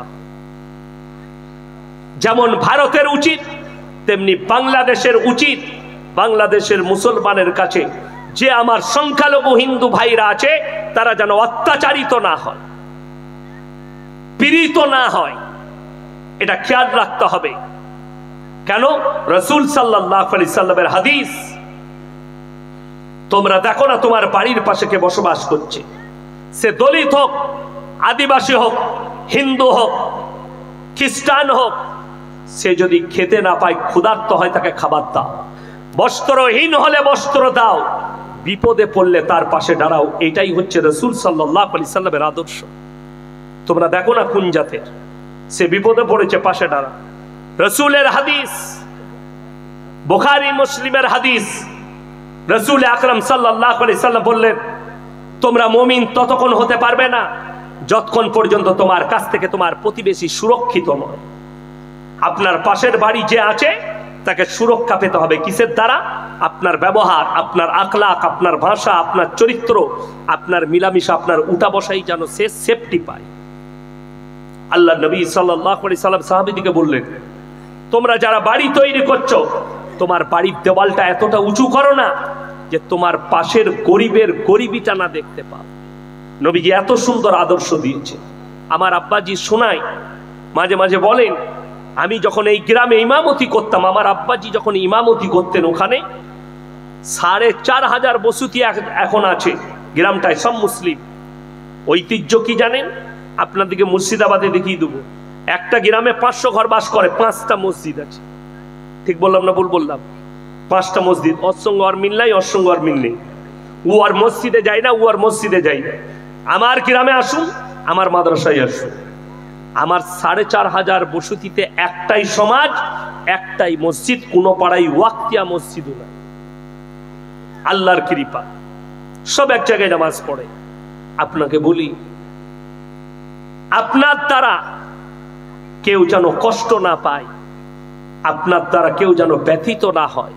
আমার আব্বাজি শোনাই যে আমার এমনও মুসল্লি ছিল, মুক্তাদি ছিল, ফজরের নামাজ পড়ে গরিবদের চুলাগুলোই পা ভরে দেখতো আগুন আছে কি না। তখন খড়ে রান্না হতো, হতো না? হতো না? খড়ে চুলায় পা ভরে দেখতেন। যদি দেখতো এক চুলোতে আগুন নেই, বুঝতে পারতো রাত্রিতে আর বাড়িতে খাওয়া দাওয়া হয়নি, রান্না হয়নি। তাড়াতাড়ি গিয়ে বাড়ি থেকে রেশনগুলো নিয়ে এসে তার দরজায় নামিয়ে দিত। সে যেন ঘুমিয়ে উঠে বুঝতেও পারতো না যে এই মালগুলো আমার বাড়িতে চাল ডাল ইত্যাদি কে নামিয়ে দিবে। এইটা ছিল আখলাক। আর এখন যা যুগ এসছে, ঘুরিয়ে পেলে নিয়ে পালিয়ে যাবে। ঠিক বললাম না ভুল বললাম? তা না হলে মসজিদ থেকে কখনো জুতো চুরি হয়? জুম্মার দিনে নতুন জুতো এসছে ছিঁড়া চপ্পল পরে, আর বাড়ি ফিরছে নতুন জুতো পরে। যদি ধরা পড়ে যায়, বুঝতে পারিনি গো, এটা তোমার। হ্যাঁ, তুই ছিঁড়া পড়ে এসছিস আর নতুন গুলো পায়ে ঢুকলো আর বুঝতে পারলি না যে মালগুলো নতুন? মিথ্যা কথা, চোর। এইটা হচ্ছে কিয়ামতের আলামত। হে আমার যুবক যুবতী যারা আছেন, শুনে যান। আমার বাবাজিরা আছেন স্টেজে, আল্লাহ ইনাদের হায়াতে বরকত দেখ। আপনাদের জানা নেই, কিয়ামতের পূর্বে গোটা পৃথিবীতে হারাম আওলাদে ভরে যাবে। বেঈমান কাফের আর ইহুদি নাসারাদের মেহনত এইটাই যে জানো গোটা পৃথিবীতে হারাম আওলাদে ভরে যায়। এরা যেন এইটাই বিশ্বাসী হয়। সরকার বিল আনতে চেয়েছিল, ইউনিফর্ম সিভিল কোড, এক দেশ এক কানুন, বিয়ে শাদী থাকবে না, যার যার সাথে মনসুবি। বড় দুঃখের বিষয়, বেদনার বিষয়, আজকে মুর্শিদাবাদ, নদিয়ায়, মালদায় সব থেকে বড় পাপ যেটা ছুটছে, দুটো মারাত্মক পাপ। নাম্বার 1 সমকামী, নাম্বার 2 হচ্ছে পরকিয়া। স্বামী নেই, স্বামী সৌদিতে থাকে, বিবি পরকিয়ায় লিপ্ত হয়ে আছে। স্বামী আছে, বিবি পরকিয়ায় লিপ্ত হয়ে আছে। ঘন্টার পর ঘন্টা রাত কাটায়, রাতে ফোনে অন্যজনের সঙ্গে কাটায়। আপনার জানা আছে, কোরআনে আছে ওয়ালা তাকরাবুজ জিনা ইন্নাহু কানা ফাহিশা ওয়া সা সাবিলা, সূরা বনী ইসরাঈল 15 পারা। হে আমার নবী, বলে দাও, জিনা করা তো অনেক দূরের কথা, যে রাস্তায় ব্যভিচার হয়, জিনা হয়, সে রাস্তার ধারে পাশে যাতায়াত করো না। আজকে এই পাপ ছুটে এলো কার কাছ থেকে? বেঈমান কাফেরের কাছ থেকে। ঠান্ডা মাথায় আমাদের যুবক দিকে জিনা করাচ্ছে। এনারা আমার বাপের বয়সী লোক। আপনারা জিজ্ঞেস করুন, ইনাদের বয়স যখন 10-12 বছর ছিল, এরা প্রেম শব্দটাই জানতো না। ঠিক বললাম না? প্রেম শব্দ জানতো না। 12 বছর বয়স, 13 বছর বয়স, 15 বছর বয়স, বাপ বলেছে আয়, কি গো? বলে তোর বিয়ে দেবো। ধরে বস করিয়ে বিয়ে পড়িয়ে দিয়েছে। ঠিক বলেছি না? কিন্তু আজকে 13 বছর বয়স, এর জন্য দায়ীকে সমাজ। আমি রাত্রে শুয়ে আছি 3 মাস আগে, জলসা নেই, মাদ্রাসা থেকে অফিসে কাজ সেরে রাত্রি 11টায় বাড়ি গেছি। শুয়ে আছি, রাত্রি 2টো বাজছে। আমার দরজায় আওয়াজ দিল গেটে, কে? অমুক ব্যক্তি হুজুর, খুলুন। কি ব্যাপার? একবার যেতে হবে। কোথায়? মাদ্রাসায় চলুন। কেন? প্রবলেম হয়েছে। 13 বৎসরের মেয়ে, 8-এ পড়ে, এখন ঝোঁক ধরেছে নানির কাছে, নানার কাছে আমাকে একটা মোবাইল কিনে দিতে হবে। নানি ভালোবেসে গ্রুপ লোন নিয়ে একটা মোবাইল কিনে দিয়েছে ধার দেনা করে। সুদের উপরে টাকা নিয়ে। 13 বৎসরের মেয়ে মোবাইলের দ্বারা প্রেম করে পালিয়ে গেছে কোথায়? মুর্শিদাবাদে। আমি আর থানার নাম করব না, আপনার যোগাযোগ থাকলে বলে দেন। আমি আমার থানায় ফোন করলাম, তিনারা বললেন বাড়ি যেখানে সেই থানায় ফোন করতে হবে। আমি মুর্শিদাবাদের একজন বিজ্ঞ মানুষ, আমার বন্ধু মানুষ, ফোন করলাম, ওপর লেভেলের নেতা, এই জায়গায় ঘটনা ঘটেছে, আপনি একটু ফোনে বলে দেন। যাই হোক, প্রশাসন মারাত্মক কাজ করেছে। মেয়েটাকে ধরে গাড়িতে ভরে মেয়ে পুলিশ দ্বারা তার বাড়িতে পৌঁছেছে, তার এলাকার থানায়। এর জন্যে পাপী হচ্ছে এর মা বাপ এবং এর নানা আর নানি। মেয়েটা অপরাধী নয়, বেঈমান কাফেররা যেটা চেয়েছে তারা কামিয়াবি হয়েছে। হারাম আওলাদ গুলো কিভাবে প্রমোট পাবে বলে দিই। এই মাসটার নাম ডিসেম্বর মাস। আজকে কত তারিখ? 8 তারিখ। 25শে ডিসেম্বর, হ্যাঁ ঠিকই বলেছো, 12টা পেরিয়েছে মানে 9। তোমারটাই ঠিক আছে আমার ভাই। 25শে ডিসেম্বর মুসলমানদের ছেলেরা পালন করে। 1 জানুয়ারি আপনাকে দেখিয়ে দেবো আপনার নোয়াদা থানায় কতগুলো মুসলিম যুবক তারা বক্স বাজিয়ে ফিস্টি করছে আর তার মা বাবা তাদেরকে পয়সা দিচ্ছে। আপনারা বলুন তো, ঈদের নামাজ পড়েন না পড়েন না? পড়েন। খ্রিস্টানরা নিশ্চয় আসে বহরমপুর থেকে ঈদের নামাজ পড়তে নোয়াদায়, আসে। তুমি দাওয়াত দিতে গেলে তোমার মুখে পিশাব করবে তারা। তুমি যদি বলো কোরবানিতে এসো, তুমি যদি বলো ঈদের নামাজে এসো, তোমার মুখে পিশাব করবে তারা। এত বড় কথা বললাম, কিন্তু তুমি মুসলমান, তুমি বলছো সম্প্রীতি রাখতে চাই, তাই এদের খ্রিস্টানদের আখলাক গুলো আমরা মেনে চলবো। হাইরে মুসলমান, কোরআন সূরা ফাতিহা মানেটা খুললে হবে না, তাফসীর খুলতে হবে, ব্যাখ্যা বিশ্লেষণে যেতে হবে। গায়রিল মাগযুবি আলাইহিম ওয়ালাদ দাল্লিন, মাগযুব মানে ইহুদি, দাল্লিন মানে নাসারা। এই দুটো দলই পদভ্রষ্ট, আর এদের যারা অনুসারী হবে তারাও পদভ্রষ্ট হবে। ঠান্ডা মাথায় তারা চালাচ্ছে যে এরা জানো। দেখুন আমাদের যারা স্কুল পড়ুয়া আছে ছেলে মেয়ে, আমি বাবা মাকে অনুরোধ করে যাচ্ছি, যারা আমার বয়ান শুনছেন, যারা মোবাইলে শুনবেন, আমাদের যুবকরা পালন করছে ইহুদিদের আখলাক, কিভাবে জিনায় লিপ্ত হচ্ছে। তারা নাম দিয়েছে 14ই ফেব্রুয়ারি ভ্যালেন্টাইন ডে, কাজ কিন্তু হচ্ছে জিনা করা। তারা নাম দিয়েছে চকলেট ডে, কাজ হচ্ছে জিনা করা। তারা নাম দিয়েছে রোজ ডে, কাজ হচ্ছে জিনা করা। তারা নাম দিয়েছে কিস ডে, কাজ হচ্ছে জিনা করা। এগুলো ঠান্ডা মাথায় জিনা করানো হচ্ছে, অথচ এতেই আমাদের যুবক যুবতীরা ঢুকে যাচ্ছে। আপনাদের মুর্শিদাবাদে অনেক জায়গায় আছে, আমি নাম করব না জায়গা, তাইলে কালকেই ফেসবুকে আমি গাল খাবো। এমনি আমি গাল খাওয়া বক্তা, লোকে গালি দেয়, বড় দুঃখ লাগে। এই মাসটা পৌষ মাস ঢুকেছে, ঢুকেনি, অজ্ঞান মাস না? আজকে কত অজ্ঞান? 22।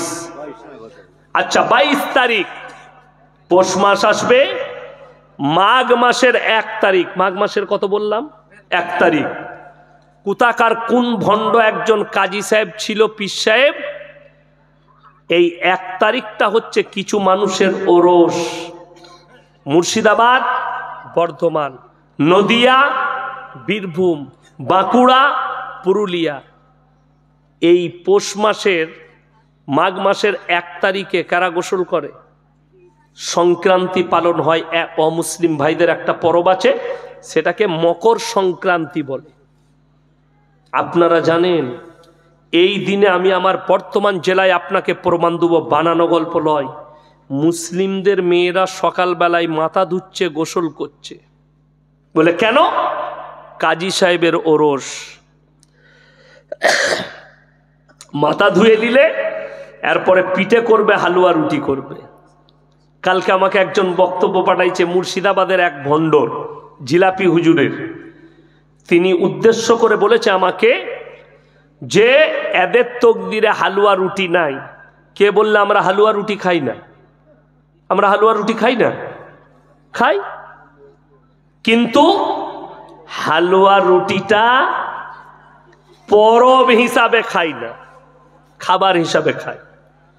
যেমন দেখলাম আপনাদের এই ইসলামপুরে একটা জামদানি না আমদানি আছে, নাম জামদানি না আমদানি আমি জানি না, আজকে দেখলাম আমার লেগে বলেছে, আমি একটা জলসাই বলেছি, আজকে আবার বলে যাচ্ছি যে কোরআনে আছে ইন্নামা হাররামা আলাইকুমুল মাইতাতা ওয়াদ-দামা ওয়া লাহমাল খিনজির ওয়া মা উহিল্লা বিহি লিগাইরিল্লাহ।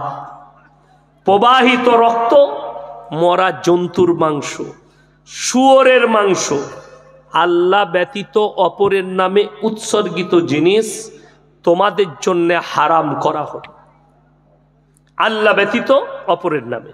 আচ্ছা বলুন, কেউ যদি ঠাকুরের নামে প্রসাদ দেয় সেটা খাওয়া যাবে মুসলমানের জন্য? কেন যাবে না?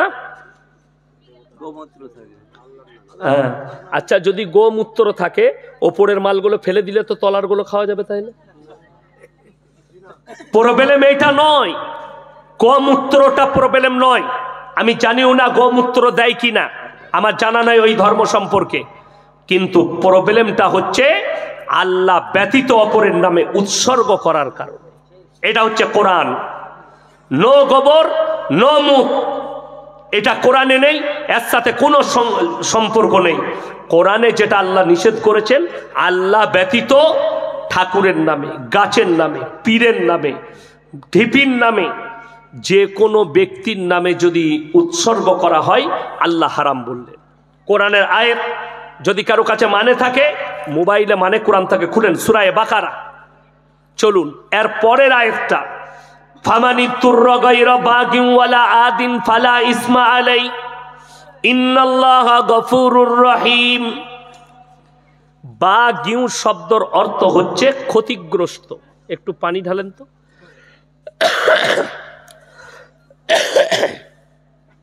পানি ঢালেন।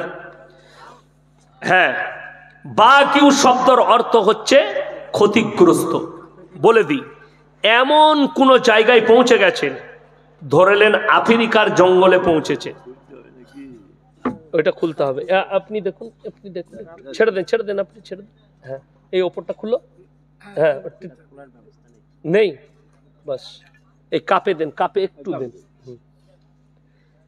বাগিউ শব্দের অর্থ হচ্ছে, হ্যাঁ দেন, গরম তো, অসুবিধা নেই, একটু, বাস বাস বাস। এমন একটা জায়গায় পৌঁছেছেন সেখানে কোনো খাবারের ব্যবস্থা নেই। সেখানে দেখলেন জান বাঁচানো ফরজ না ফরজ নয়? ফরজ। এমন জায়গায় পৌঁছেছেন কোনো খাবার নেই, সেখানে দেখলেন একটা প্লেটে শুয়োরের মাংস আছে। মুফাসসিরিনরা, বেশিরভাগ মুফাসসিরিনরা মতামত দিয়েছেন একটা প্লেটে শুয়োরের মাংস আর একটা প্লেটে মাজারের পড়া মান্নত করা মুরগির মাংস। মাজারের মান্নত করা মুরগির মাংস, দুটো মাংস যদি থাকে, শুয়োরের মাংস 2 পিস খেয়ে নিতে পারবেন, কিন্তু মাজারের পড়া মুরগিটা আরো ডেঞ্জার হারাম। কথাটা বুঝতে পেরেছেন? তার কারণ কি? আল্লাহ ব্যতীত ওটা অপরের নামে উৎসর্গ করা হয়েছে। এই জামদানি বলছে না আমদানি বলছে, আমরা তো বিসমিল্লাহ পড়ে, বর্ধমানের বক্তা বলছে শুয়োরের মাংস খাওয়া যাবে। আরে মূর্খ, জান বাঁচানো ফরজে বলেছি, আর তুমি বলছে আমরা বিসমিল্লাহ বলে জবাহ করি। মাজারে পীরের নামে, গাছের নামে, ঢিপির নামে, আল্লাহ ব্যতীত অপরের নামে যদি কোনো পশুকে উৎসর্গ করা হয়, পশু পক্ষীকে 1000 বার বিসমিল্লাহ বলে জবাহ করলেও সেটা বৈধ হবে না। চলুন, এ বলছে যে আমরা মাজারে মুরগি তো দিই, কিন্তু বিসমিল্লাহ আল্লাহু আকবার বলেই তো জবাহ করি। দেখুন, করে না করে না, বিসমিল্লাহ বলেই জবাহ করে। বলছে মাজারে আমরা ওটা নিয়ে গিয়ে আল্লাহর নামে জবাহ করি। আপনাদের বাড়িতে কুটুম আসে না? আসে না? আসে। মুরগিটা কোথায় জবাই করেন? কবরস্থানে নিয়ে গিয়ে না বাড়িতে? বাড়িতে করেন। তো আমার বাড়িতে আজকে বললে একটু মুরগি জবাই করে দাও, আমি মাদ্রাসা থেকে এসে একটা মুরগি জবাই করে দিলাম, বাড়িতেই করলাম, কবরে নিয়ে যাওয়ার প্রয়োজন পড়ে। যদি মুরগিটা আল্লাহর নামে জবাই হয় তাহলে মাজারে নিয়ে যাওয়ার কি প্রয়োজন আছে? দ্বিতীয় নম্বর, এখানে হাজি সাহেব কে আছেন? হজ করেছেন? করেছেন? মাশাআল্লাহ, আলহামদুলিল্লাহ, আল্লাহ আপনার হায়াতে বরকত দেখ, বলুন আমিন। মক্কা থেকে মদিনা 470 কিলোমিটার রাস্তা। কত বললাম? 470, তাই না? 70। কটা মাজার দেখে এলেন? একটা আছে না? আমি ওইটা বলেছি, নবীর সঙ্গে পৃথিবীর কারুর তুলনা হবে না। নবীজি সবসময় মাথায় রাখবেন, আল্লাহর নবীর কবর জিয়ারত করা ওয়াজিব একটা হাজির জন্য। কিন্তু দুঃখ লাগে, মক্কা থেকে মদিনা 470 কিলোমিটার রাস্তা, একটাও মাজার নেই। আপনারা বলুন, হযরতে আবু বকর সিদ্দিক রাদিয়াল্লাহু তাআলা আনহু থেকে দামি ওলি কেউ হতে পারে? পারে না, তার মাজার নাই। দামি দামি সাহাবীদের যারা ইসলামের জন্য জান কুরবান করেছে, কারুর মাজার নাই। আমার বাড়ি থেকে আপনার এখানে 160 কিলোমিটার রাস্তা পলাশী হয়ে 160,000-এর বেশি মাজার আছে। ঠিক বললাম না ভুল বললাম? এই ভারতে যদি 1 লাখ মাজার থাকে, মাথায় রাখবেন 95 থেকে 98 হাজার মাজারে মাল নাই, ফাঁকা। কথাটা কি বললাম বুঝে এসছে? আমার আব্বাজির বয়স হচ্ছে 80 বছর। কত বললাম? 80। আমার আব্বাজি যদি এখন আমাকে বলে, বাপ ইয়াসিন আমার বয়স হয়েছে, আমি মারা গেলে আমার কবরটা নদীর মধ্যেখানে দিবি, দেয়া যাবে? আমাকে ভাবতে হবে, কোরআনে একটা ভাষা আছে, কাদের জন্য? এই বয়স্ক বাবাজিদের জন্যে, যে মানুষ বয়স হয়ে গেলে, বৃদ্ধকালে গেলে, খেয়ে বলে খাই নাই, শুয়ে বলি সাই নাই। খাবে, আবার বলবে কই আমি তো খাইনি, একদম বাচ্চা ছেলের মতো হয়ে যাবে। এটা কোরআন। তো আমাকে বুঝতে হবে আমার আব্বাজি ভুল বকছে। অবাক লাগে, হাজি আলী বাবার মাজারটা পানির মধ্যখানে, কে দিল? কোন গন্ডমূর্খ দিল? খোঁজ নিয়ে দেখুন, সেখানে মালই নাই, ফাঁকা, বাজার চলছে।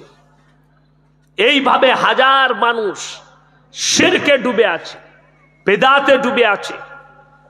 হাজি সাহেবরা দেখে এসছেন, ওহুদের প্রান্তরে লোহার ব্যারিকেড দিয়ে 70 জন সাহাবীর কবর ঘেরা আছে, যিনারা শহীদ হয়েছেন ইসলামের জন্য যুদ্ধের ময়দানে।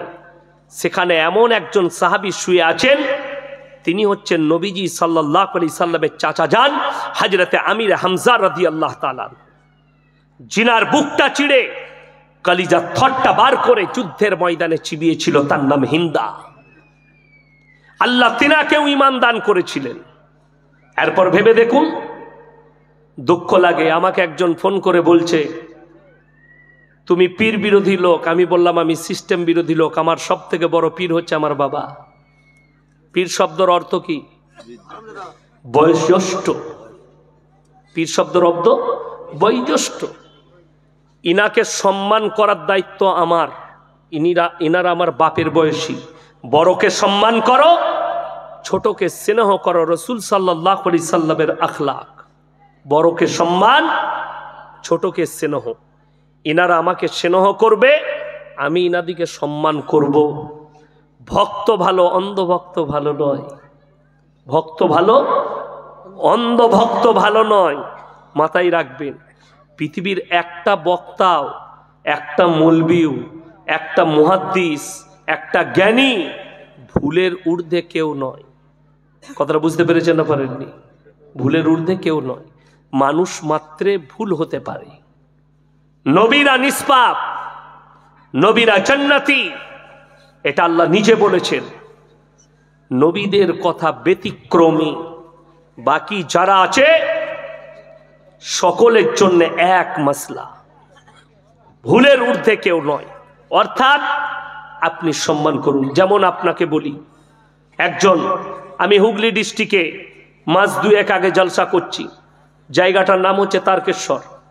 আমি মসজিদে যেমন শুয়েছিলাম, আমাকে ডেকে নিয়ে এলো। আমার আগে একটা ছেলে বায়ান করছে, বয়স অল্প, আমার থেকে জুনিয়র হবে।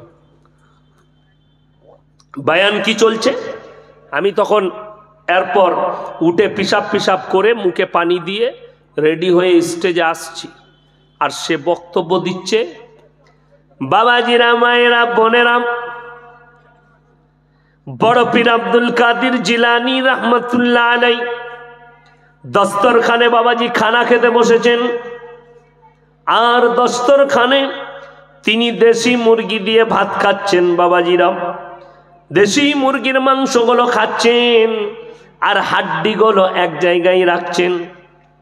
তেনার মুরিদ জিজ্ঞেস করলো, বাবা আপনি এই হাড্ডিগুলো একদিকে রাখছেন কেন?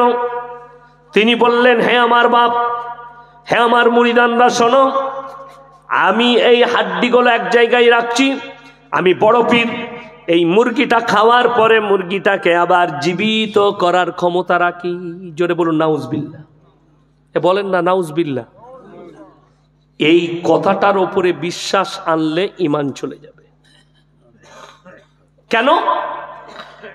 কোন মৌলবি পৃথিবীর, দেওবন্দি হোক, আহলে হাদিস হোক, বেরেলি হোক, ফুরফুরা হোক, হরহরে হোক, তালতালার হোক, খেজুর তালার হোক, মলই বাবার হোক, যে কোনো মৌলবি একটা যদি আমাকে জয়ীফ হাদিস দেখায়, আল্লাহ নবী সাল্লাল্লাহু আলাইহি সাল্লাম বকরির মাংস খেয়েছেন না খাননি? কথা বলেন। বকরির খেয়েছেন, কিন্তু শুনেছেন একটা হাদিস দেখাও যে বকরির মাংসটা খাওয়ার পরে নবীজি বকরিটাকে জীবিত করেছেন? এরকম একটাও হাদিস নেই। নবীজি দুম্বার মাংস খেয়েছেন, দুম্বাটাকে জীবিত করেছেন, হাদিস নেই। নবীজি উটের মাংস খেয়েছেন, উটটাকে জীবিত করেছেন, এরকম একটাও হাদিস নেই। যেমন রাসূল সাল্লাল্লাহু আলাইহি সাল্লামের নামে মিথ্যা করে অপবাদ দিয়ে হাদিস বলে প্রচলন চলছে আমাদের সমাজে। দেখবেন অনেক লোক বলে, অনেক বক্তা বলতো আগে, কি বলতো, আমার বাবাজিরা, ভাইয়েরা, আল্লাহর নবী বলেছেন তোমরা শিক্ষার জন্য চীন দেশে পাড়ি দাও। শুনেছেন না শুনেননি? এই হাদিসটা বুখারী, মুসলিম, তিরমিজি, আবু দাউদ, ইবনে মাজাহ, নাসাই শরীফ, কোন হাদিস থেকে কেউ যদি দেখাতে পারে, আমি জীবন আর বক্তব্য দেব না। এটা হাদিসই নয়, মিথ্যা, বানানো গল্প, বানানো কথা। বড় পীর আব্দুল কাদের জিলানী আজকে যদি জীবিত থাকতেন, এই হারামখোর কটাকে কাফের ফতোয়া দিত। তাকে আমি স্টেজে গিয়ে জিজ্ঞেস করলাম, দাঁড়াও বাবা, কোথায় মৌলবি পাস করেছ? হুজুর মাদ্রাসায় 3 দিন পড়ে এলাম। 3 মাস পড়েছে মাদ্রাসায়। তুমি বক্তা হয়ে গেলে? হুজুর মোবাইলে শুনেছিলাম। তুই মোবাইল থেকে মৌলবি পাস করেছিস? এইটা হচ্ছে কওমের হাল। আর যারা সামনে বসে আছে, যখনই বায়ান করছে, তারা বলছে সুবহানাল্লাহ। বুঝলি কেউ বুঝে না কিচ্ছু। এইটা হচ্ছে কওমের হাল। তাকে জিজ্ঞেস করলো না, হাদিসের ইবারত পড়ছে ভুল, কোরআন পড়ছে ভুল, কোরআন শুদ্ধ নেই, একটা আয়াত শুদ্ধ পড়ার ক্ষমতা নেই, মানুষ তাকে স্টেজে বস করিয়েছে আর সুবহানাল্লাহ বলছে, সে একটা গল্প বলে চলে যাচ্ছে, কোরআন হাদিস শুনায়নি। এইটা হচ্ছে কওম এবং কিয়ামতের আলামত। যে মানুষ কিয়ামতের পূর্বে আলেম দিকে দূরে সরিয়ে দিয়ে মূর্খদের কাছ থেকে ইলম নিতে চাইবে, তখন জানবে কিয়ামত কাছে চলে এসছে। আল্লাহ হেফাজত করুক। বেঈমান কাফেররা তো সুযোগ পেয়েছে, ওই জন্যে আপনার মাথায় চাপিয়ে দিয়েছে, যাতে বেঈমান কাফেররা চেয়েছে যে মুসলমান এমন একটা পর্যায়ে পৌঁছে যাক যেন তাদের ঈমান নষ্ট হয়ে যায়। ওই জন্যে বহু কিছু এই মোবাইলে দেখে আপনি আমল করবেন না, মাদ্রাসায় এসে কোরআন হাদিসে যাচাই করুন। আমি কিছুদিন আগে দেখছিলাম, মোবাইল একজন দিয়েছে, আল্লাহর নবী বলেছেন বিবিকে ভালোবাসো, আলহামদুলিল্লাহ, বিবির কপালে চুম্বন দাও, বিবির কাজের সঙ্গে হাত লাগাও। লাস্টে কি লিখেছে দেখেন, আল্লাহর নবী বলেছেন বিবিকে মাঝে মাঝে বাজারে রেস্টুরেন্টে খাওয়াতে নিয়ে যাও। সে হারামখোরকে জিজ্ঞেস করুন যে নবীজির জামানায় কটা রেস্টুরেন্ট ছিল? ফুচকার স্টল কটা ছিল। বড় কষ্ট লাগে, দুঃখ লাগে, বেদনা লাগে। কালকে বেলডাঙ্গায় ছিলাম, একজন যুবক প্রশ্ন করছে আমাকে একজন প্রশ্ন করলো যে যদি গ্রামে আগুন লাগে কিংবা মাইয়াত হয়, মসজিদের মাইকে এলান করা যাবে কিনা। আমি বললাম আমার যুক্তিতে এলান করা যাবে, বিপদের সংকেত দিতে হবে। যদি এলান করে দেওয়া হয় একজন ব্যক্তির বাড়িতে আগুন লেগেছে, আর 1 মিনিটের ভেতরে গ্রামের মানুষ পৌঁছে গিয়ে যদি আগুনটা লিপিয়ে যায়, তা একটা জীবন বাঁচানো মানে গোটা সমাজকে বাঁচানো, গোটা মানে আর কি মানব জাতিকে বাঁচানোর সমান নাকি। ওই জন্য বলা যাবে। সেই ছেলেটা এসে বলছে আমাকে হাদিসের দলিল দেন। আমি তাকে বললাম কিয়ামতের সকাল পর্যন্ত তুমি তোমার 14 পুরুষ মৌলবীকে চ্যালেঞ্জ রইল, আপনারা বলুন মোষের মাংস খাওয়া হালাল না হারাম? কথা বলে না? হালাল। কোন মৌলবী যদি আমাকে স্টেজে এখন একটা হাদিস দেখাতে পারে যে নবীজি কিংবা তিনার কোন সাহাবী মোষের মাংস খেয়েছে, একটা হাদিস দেখাতে পারে, আমি আর জীবনে সমাজের বুকে বক্তব্য দেব না। একটা হাদিস নেই। যদি বলেন হালাল কেন, শুনেলেন কোরআনে আছে, এইটা আলেমদের ইজমা। কোরআনের মধ্যে আছে গরুর আচরণের যে প্রাণী আছে সেগুলো তোমাদের জন্য আল্লাহ হালাল করেছেন। জোরে বলুন সুবহানাল্লাহ। মোষের আচরণটা গরুর মতো আছে না? নাই, গরুর মতো আছে। মোষের মাংস হালাল, ওই জন্য আল্লাহ হালাল করেছে।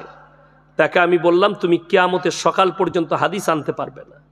ওই জন্য জেনে রেখে দিবেন, কিছু কোরআন থেকে এসছে, রসুলের কাছ থেকে এসছে। এই যে মাইকে বক্তব্য দিচ্ছি, এটা রসুলের জামানায় ছিল না। এইটা কিন্তু বেদাত। কি বললাম? বেদাত। কিন্তু এই বেদাতটার দ্বারা ইসলামের কোনো ক্ষতি হবে? কেন হবে না? আমি বলিনি, আমরা মৌলবীরা বলিনি যে এটা ইবাদত। কেউ বলেছে কি? আচ্ছা, জলসা করাটা ইবাদত নয়। জলসা ভালো কাজ, তার দ্বারা মানুষ ইসলাম শিক্ষা নেবে, হারাম হালাল থেকে বাঁচবে। আল্লাহ যদি কেউকে হিদায়েত দেয় সে নামাজি হবে। তাহলে জলসা একটা ভালো কাজ। অনেক সমাজের লোক আছে তারা বলছে জলসা দিয়ে কি লাভ, বলে না এত এত খরচ জলসা দিয়ে। আচ্ছা আমি বলছি জলসা দেওয়ার পরে কেউ নামাজি হলো না, অর্থাৎ জলসা বন্ধ করে দেওয়া দরকার। জলসা বন্ধ হয়ে গেল, 1 মিনিটের লেগে বন্ধ করে দেন। মসজিদ করেছেন, কেউ নামাজ পড়তে ভালো করে আসছে না, তাহলে মসজিদটা ভেঙে দেওয়া দরকার, কেউ যখন নামাজ পড়ছে না। মাদ্রাসা করেছি, মাদ্রাসায় ছেলে পিলে পড়তে আসছে না, মাদ্রাসাটাকে ভেঙে দেন। দিন থাকবে না, শেষ হবে। কথা বলে না? থাকবে। একটা যদি লোক, একটা ব্যক্তি মাদ্রাসায় যদি একটা তালবিল ইলম থাকে, তার জন্যই মাদ্রাসাটা কায়েম রাখতে হবে, চালু রাখতে হবে। এইটা ইসলাম। জলসা যদি গোটা চাঁদপুরের লোক না শুনে, যদি 10টা লোক শুনে, মাদ্রাসার কমিটি বসে জলসা শুনে, তাও জলসা বছরে বছরে দিতে হবে। যারা গুনায় লিপ্ত, যারা পাপে লিপ্ত, ব্রেনটা তাদের একবার ওয়াশ হলে আল্লাহ যাকে হিদায়েত দিবে সে হিদায়েত প্রাপ্ত হবে। আমরা হিদায়েতের মালিক নয়, হিদায়েত আল্লাহ দিবেন। যেমন লাস্টে বলি, সবাই কোরআনের সঙ্গে মহব্বত করবো, জোরে বলুন ইনশাআল্লাহ। নাম্বার 1, 3টে কথার উপরে আমল করবেন, আল্লাহ আপনার মালে বরকত দিবে। কটা বললাম? 3টে। নাম্বার 1, ওয়া আতিদাল কুরবা হাক্কাহু ওয়াল মিসকিন ওয়া ইবনাস সাবিলি ওয়া লা তুবাদদির তাবদীরা। 1 নম্বর, ওয়া আতিদাল কুরবা, তোমার কাছের গরিব যদি হাত পাতে, তাদের হাতকে জীবনে ফিরিও না। কেউ কি যদি 10 টাকা দান করতে পারেন, 1 টাকা দিতে পারেন, মনে মনে ভাববেন আল্লাহ তুমি আমাকে দেনেওয়ালা বানিয়েছো, আমাকে চাহনেওয়ালা বানাও, হাত পাতনেওয়ালা বানাওনি। ওয়াল ইয়াতামা ওয়াল মাসাকিন, আর এতিম আর মিসকিন যদি হাত পাতে, তাদের হাতকে তোমরা ফিরিও না। এই মাদ্রাসায় বেশিরভাগ কারা পড়াশোনা করে? এতিম মিসকিন ছেলেরা। ওয়াবনাস সাবিলি ওয়ালা তুবাদ্দির তাবদীরা। তৃতীয় নম্বর, মুসাফির যদি তোমাদের কাছে হাত পাতে তাদের হাতকে তোমরা ফিরিও না, এটা তৃতীয় নম্বর। আজকের এই মজমায় সব থেকে বড় মুসাফির কে? কথা বলেন। আমি। আমার আগের বক্তা, ওনার বাড়ি হচ্ছে এই জলঙ্গি, তাই না, কাছে, আর আমি এসছি 160 কিলোমিটার। আমি এখান থেকে এখন চলে যাব মুরারই, কালকে সকালে মুরারই প্রোগ্রাম আছে। ওখান থেকে আসরের পরে চলে যাব মালদা ডিস্ট্রিক্ট, রাত্রে মালদায় প্রোগ্রাম আছে সুজাপুরে। আমার ভাই, আমি হচ্ছি সব থেকে বড় মুসাফির। আপনারা অনেক টাকা দিয়েছেন, আমিও একজন মাদ্রাসাওয়ালা, আমি জানি একটা মাদ্রাসা চালানো কত কষ্ট। মাদ্রাসার সেক্রেটারি যারা জিম্মেদার থাকেন তারা জানেন কত বড় একটা কষ্টকর জিনিস একটা মাদ্রাসা চালানো। আপনারা হয়তো টাকা দিয়েছেন, আমি আপনাদের কাছে সেরকম কিছুই চাইবো না। আমি বলবো যে কমপক্ষে 15টা ভাই 500 করে কোরআন শরীফের টাকা কে কে দিবেন, একটু লগত হলে দেন, ফোন পেতে থাকলে ফোন পেতে দিয়ে দেন, আর যদি না থাকে নামটা লিখিয়ে দেন, কালকে দিবেন পরশু দিবেন। আমি খালি 15টা কোরআন শরীফ চাই। মায়েদের মধ্যে যদি কেউ থাকেন, আমার ভাইদের মধ্যে 15টা কোরআন শরীফ, 500 করে টাকা। আমি বেশি চাইনি, 30টা চাইনি, 15টা। কে কে আছেন তাড়াতাড়ি উঠে আসো। মাত্র 500 করে টাকা চেয়েছি। আজকে আছেন রসুলের হাদিস, জাকিরা গচ্ছিত সম্পদ, মানুষ কিয়ামতের দিনে। মাশাআল্লাহ, আসুন, আল্লাহ আপনার হায়াতে বরকত দেখ, জাযাকাল্লাহ। আসুন ভাই, মাশাআল্লাহ, একজন হয়েছেন, মাশাআল্লাহ, দুজন ভাই। 15টা চেয়েছি। আল্লাহ নবী বললেন জাকিরা গচ্ছিত সম্পদ, মানুষ কানবে কিয়ামতের দিনে। আমি যদি আরো কিছু দিতাম আমার জন্য মঙ্গল হতো। মাশাআল্লাহ, 200 টাকা দিয়ে দিবেন, 3টে। মাশাআল্লাহ, 3 2 5টা হলো আমার ভাই। আসুন, জাযাকাল্লাহ, মাশাআল্লাহ, আল্লাহ হায়াতে বরকত দেখ আপনার। 6টা হলো, মাশাআল্লাহ। আরো একজন ভাই 100 টাকা দিয়েছে। ভাই 6টা হয়েছে, আর মাত্র 9টা লাগবে। সকালে 300 টাকা দিয়ে দিবেন। মাশাআল্লাহ, 7টা হলো। আর কে আছেন ভাই? আর মাত্র 8টা লাগবে। যদি কোনো মা বোন থাকেন, আমার মা থাকেন, আমার বোন থাকেন, যদি মনে হয় সন্তানের নামে দেব, পরিবারের নামে দেব, আমার আত্মীয় স্বজনের নামে দেব, একটু আসুন। যদি পয়সা না থাকে, মাশাআল্লাহ, আপনার কাছে টাকা নেই, আপনি কালকে দিবেন, পরশু দিবেন। মাশাআল্লাহ, 8 জন হয়ে গেল। আমার ভাই আজ 7 জন লাগবে। আমি মাত্র 15টা কোরআন শরীফের পয়সা চেয়েছি আপনাদের কাছে। আমি জানি আপনারা অনেক দিয়েছেন। আব্দুল সুবুর ভাই চেয়েছে, আপনারা দিয়েছেন। সকালে আবার দিবেন। আমি এই শেষ রাত্রিতে দোয়ার আগে আপনাদের কাছে চাইছি পরকালের জন্য, মরণের পরের জন্য। মাশাআল্লাহ, আসো, জাযাকাল্লাহ। 9 জন হয়ে গেল ভাই, আর মাত্র 6 জন লাগবে। আমি 15টা চেয়েছি। আমার মা বোন যদি কেউ থাকেন, মাশাআল্লাহ, কি নাম? আব্দুল আজিজ মন্ডল। একটা কোরআন শরীফ কালকে দিবেন। মাশাআল্লাহ, মায়েদের মধ্যে থেকে 2টো এসছে, তাহলে 12টা হলো। আমার ভাই আর মাত্র 3টে লাগবে ইনশাআল্লাহ। আর 3 জন মা, 3 জন ভাই কে আছেন? আমি মাত্র 15টা চেয়েছি। মাশাআল্লাহ, এসো, জাযাকাল্লাহ। এই দেখেন, আর মাত্র 2টো লাগবে, 14টা হয়ে গেছে। আর 2 জন আল্লাহর বান্দা কে আছেন? আমার কোন ভাই আছেন? আমার কোন মা বোন আছেন? মাশাআল্লাহ, কি নাম? সুফিয়ান বিশ্বাস। একটা কোরআন শরীফ। মাশাআল্লাহ, 14টা হয়ে গেল। মাশাআল্লাহ, আর একটা মায়েদের কাছ থেকে এসছে। 15টা। আচ্ছা, মাশাআল্লাহ, 16টা, 17টা হলো। আমার ভাই তাইলে আর 3টে দিয়ে দেন। আচ্ছা, ঠিক আছে, জাযাকাল্লাহ। 400 টাকা এক্ষুনি আনছেন। আমার ভাই 17টা হয়ে গেল। তাহলে আর 3 জন যদি কেউ দেন, 20টা হয়ে যাবে ইনশাআল্লাহ। 3 জন আল্লাহর বান্দা কে কে আছেন একটু তাড়াতাড়ি বলি ইনশাআল্লাহ। আর 3 জন আল্লাহর বান্দা কে কে আছেন? এটা মাদ্রাসার জন্য, এতিমের জন্য। কিয়ামতের দিনে মানুষ কাঁদবে জাকিরা। আমি যদি আরো কিছু দিয়ে আসতাম। হ্যাঁ, হ্যাঁ, আবার বাড়াচ্ছেন কেন? 17টা করেছে, আমি 15টা চেয়েছি, বেশি দিবে কেন? কথাটা বুঝতে পেরেছে? আমি 15টা চেয়েছি, 15টার বেশি যেটা দিবে তাহলে আবার ওইটা শূন্যই পূরণ করতে হবে। আমার সিস্টেম যে 17টা কেন দিলে, আমি চেয়েছি 15টা, 17টা যখন হয়ে গেছে আর 3টে দিয়ে এটা শূন্য